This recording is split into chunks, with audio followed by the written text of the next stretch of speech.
오늘의 이야기. 밀양 미스터리 대서사시 아랑의 눈물. 제1부 죽음의 면접시험 당신이라면 지원하시겠습니까? 자, 여러분. 오늘 이야기는 경상남도 밀양으로 갑니다.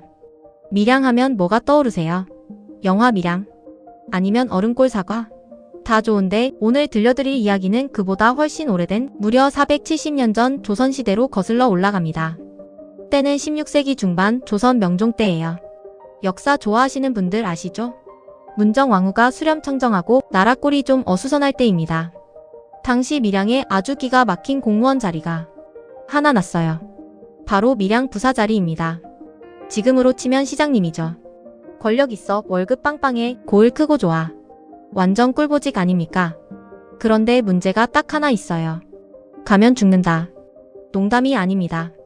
신임 부사가 부임해서 첫날 밤만 자고 나면 다음날 아침에 싸늘한 시체로 발견되는 거예요. 타살 흔적? 없어요. 독살? 아닙니다. 사인은 딱 하나. 심장마비.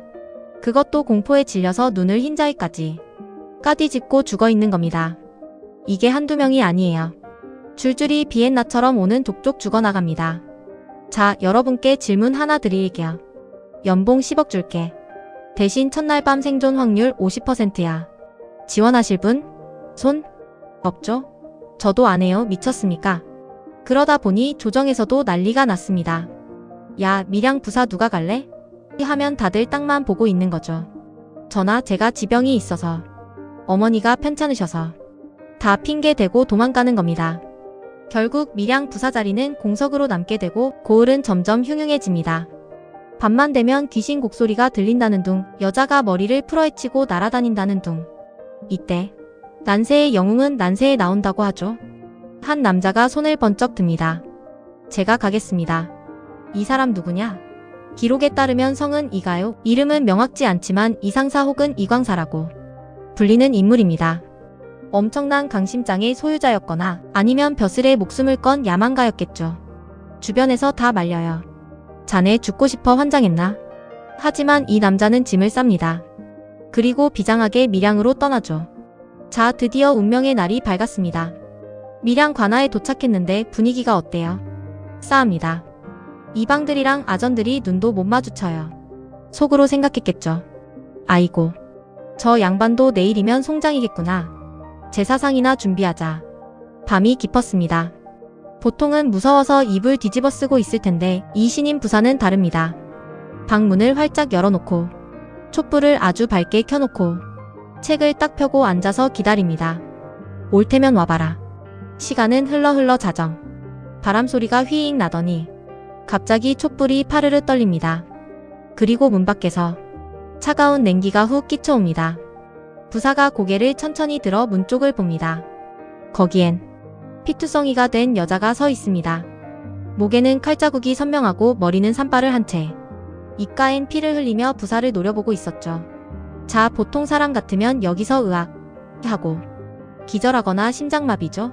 그런데 우리 신임 부사 눈 하나 깜짝 안 합니다. 오히려 큰 소리로 호통을 칩니다. 내 인연, 사람이냐 귀신이냐. 감히 관아에 침입하다니 무엄하다.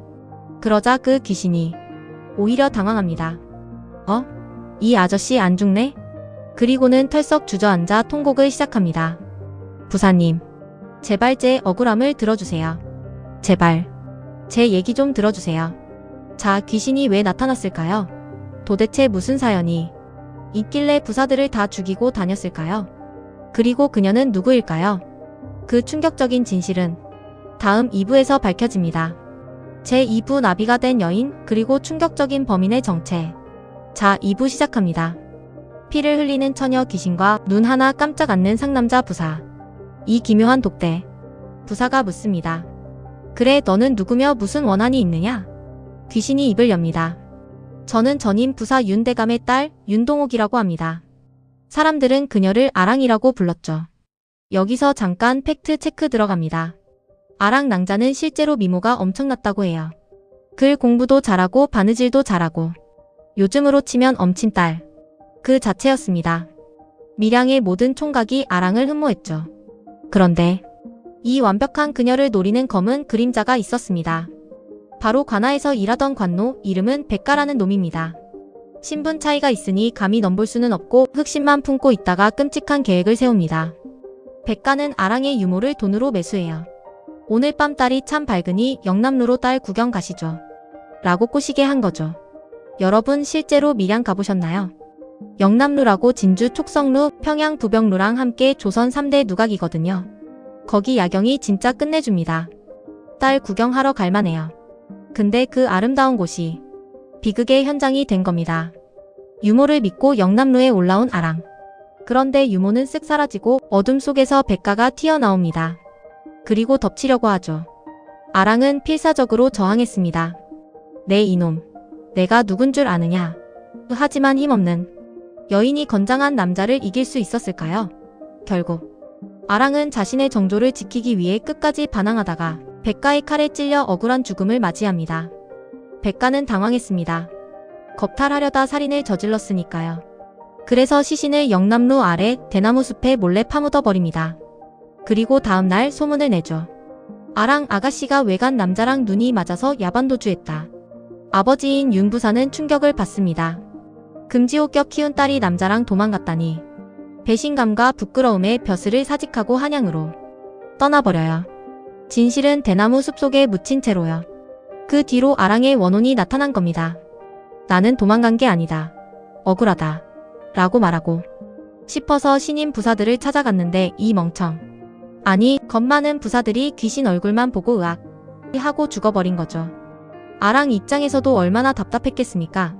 아니, 말 좀 하자고. 죽지 말라고. 이야기를 다 들은 신임 부사 주먹을 불끈 쥡니다. 내가 내 원한을 풀어주마. 증거가 있느냐? 아랑이 말합니다. 내일 아침 관아의 모든 사람을 모아 점호를 해주세요. 제가 나비가 되어 범인의 상투 위에 앉겠습니다.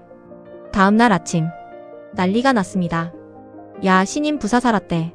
진짜? 멀쩡해? 부사는 시침이 뚝 떼고 모든 관속들을 집합시킵니다. 자, 오늘부터 근무 기강 확립한다. 다 모여. 관아 마당에 수십 명의 남자들이 줄을 섰겠죠?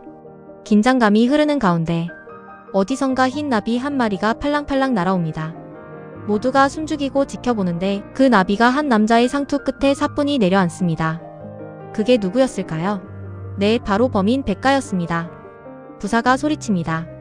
저 놈을 당장 포박해라. 백가는 발뺌합니다. 아니, 나비가 앉았다고 사람을 잡습니까? 증거 있습니까? 뻔뻔하기 짝이 없죠. 하지만 부사는 확신에 차 있었습니다. 네, 이놈 영남루 대나무 숲을 파보자꾸나. 자, 과연 대나무 숲에는 아직도 그녀가 있을까요? 수년이 지났는데 시신은 찾을 수 있을까요? 그리고 밀양에 가면 지금도 볼 수 있다는 그것의 정체는? 감동과 소름의 마지막 3부에서 여러분이 몰랐던 밀양 여행 꿀팁과 함께 공개됩니다. 계속 가시죠. 제3부 400년을 뛰어넘은 진실 그리고 아랑의 선물. 백가를 끌고 영남루 및 대나무 숲으로 갑니다. 부사가 지목한 자리를 파내려 가기 시작하죠. 삽질 소리만 들리는 정적 속에서 턱 하고 뭔가 걸립니다. 흙을 걷어내자 드러난 것은 놀랍게도 썩지 않은 아랑의 시신이었습니다. 목에는 칼자국이 그대로 남아있었고요. 그제야 백가는 사시나무 떨듯 떨며 모든 죄를 자백합니다. 부사는 즉시 백가를 처형하고 아랑의 시신을 수습해 양지 바른 곳에 장사 지내줍니다. 그녀의 억울함이 풀린 거죠. 자, 여기서 끝이 아닙니다. 진짜 소름 돋는 건 이제부터예요. 이 사건 이후로 밀양에는 신임 부사가 와도 죽는 일이 없어졌습니다. 그리고 밀양 사람들은 그녀의 정절을 기리기 위해 사당을 지었는데 그게 바로 아랑각입니다. 여러분, 지금 밀양 영남루 옆에 가면요, 진짜로 아랑각이 있습니다. 가보신 분? 거기 가면 아랑 영정이 모셔져 있거든요. 재밌는? 아니, 무서운? 이야기 하나 해드릴까요? 1910년대 일제강점기 때 일입니다. 실제로 영남루 보수공사를 하다가 흙 속에서 주자가 새겨진 비석과 여인의 육골이 발견됐다는 기록이 있다는 썰이 있습니다. 어쩌면 전설이 아니라 100% 팩트일 수도 있다는 거죠. 소름 돋지 않나요? 그리고 이건 지역 주민들만 아는 얘기인데 음력 4월 16일 전후가 되면 밀양에는 꼭 비가 온다고 합니다. 사람들은 이걸 아랑이 흘리는 기쁨의 눈물 혹은 회한의 눈물이라고 해서 아랑비라고 부른대요. 자, 이 이야기가 우리에게 주는 건 뭘까요? 단순히 죄짓고 살지 말자. 그것도 맞죠. 하지만 저는 이렇게 생각합니다. 아랑은 힘없는 여인이었지만 죽어서 귀신이 되어서라도 자신의 억울함을 알리려고 했습니다. 포기하지 않는 그 집념, 그리고 그 목소리를 외면하지 않고 들어준 용기 있는 부사. 이 두 사람이 있었기에 진실은 밝혀진 거죠. 요즘 세상에도 억울한 일 참 많잖아요. 우리에게도 진실을 외칠 용기, 그리고 남의 억울함을 들어줄 기가 필요하지 않을까요? 이번 주말 밀양 어떠세요? 낮에는 위양지에서 인생샷 찍으시고 저녁엔 영남로 올라가서 야경 보며 아, 여기가 아랑이 뛰어놀던 곳이구나 느껴보시고 아랑 가게 들러서 언니 누나 이제 편안하시죠? 인사 한번 드리는 거. 아, 그리고 영남로 및 대나무 숲길 걸을 때 뒤는 돌아보지 마세요. 혹시 나비 한 마리가 따라올지도 모르니까요. 오늘 아랑 전설 재밌으셨나요? 재밌으셨다면 구독, 좋아요 부탁드립니다. 지금까지 하루설화였습니다. 다음엔 더 소름 돋는 전설로 찾아올게요. 안녕.